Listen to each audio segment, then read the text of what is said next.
Hello everyone, Nepali typing सिक्यौँ है त युनिकोडमा आज ल। Let's start. ओहो, यो त भएन ल।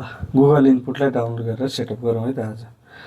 त्यसको लागि तपाईँ गुगल क्रोम खोल्नु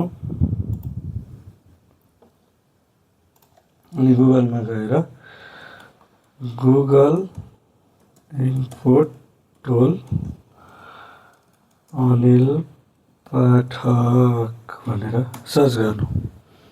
यहाँनिर फर्स्टमै लिङ्क आउँछ, how to install Google input tool भनेर।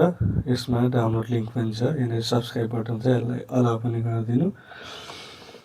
अनि यो तल चट्ट आएर डाउनलोड लिङ्क छ। यहाँ अफलाइन युज गर्नुको लागि एकचोटि डाउनलोड गरेर सेटअप गरेपछि जता पनि युज गर्नु मिल्यो होइन, ल्यापटप डेस्कटप जता पनि।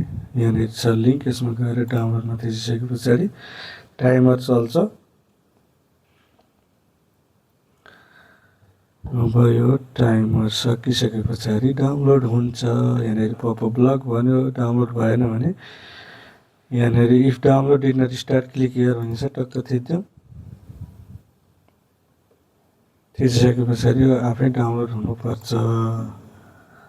डाउनलोड भइसकेको छ, टक्क जाउँ। अब यो फाइललाई एक्सट्र्याक्ट गर्नुपर्ने हुन्छ। एक्सट्र्याक्ट अल गरिदिउँ, एक्सट्र्याक्ट। अब यो फोल्डरभित्र तपाईँले दुईवटा सेटअप फाइल पाउनुहुन्छ। सुरुमा गुगल इनपुट टुललाई रन एज एडमिनिस्ट्रेटर गरौँ, यस गरौँ। र यो सेटअप भइसकेको छ, यसलाई फिनिस गरौँ। फेरि यसमा अर्को फाइल छ गुगल इनपुट नेपाली भनेको, यसलाई पनि राइट क्लिक गरेर रन एज एडमिनिस्ट्रेटर गरौँ, यस गरौँ। यो सेटअप भइसकेको छ, फिनिस गरौँ। यहाँनिर राइट साइड कर्नरमा चेक गरौँ, नेपाली भनेर गुगल इनपुट टुल भनेर देखाइसकेको छ। अब यसमा गुगल इनपुट टुललाई क्लिक गरौँ। अब यो तपाईँले जता पनि लेख्न मिल्यो, जस्तै यो ब्राउजरमै पनि लेख्न मिल्यो अनिल भनेर। मैले इङ्ग्लिसमा टाइप गरेँ तर नेपालीमा आफै आएको छ। अब यता हेरौँ, वर्ड फाइलमा हेरौँ, मेरो भनेर तल यसरी अप्सन आएको छ, स्पेस दिएपछि त्यो टाइप हुन्छ। नाम अनिल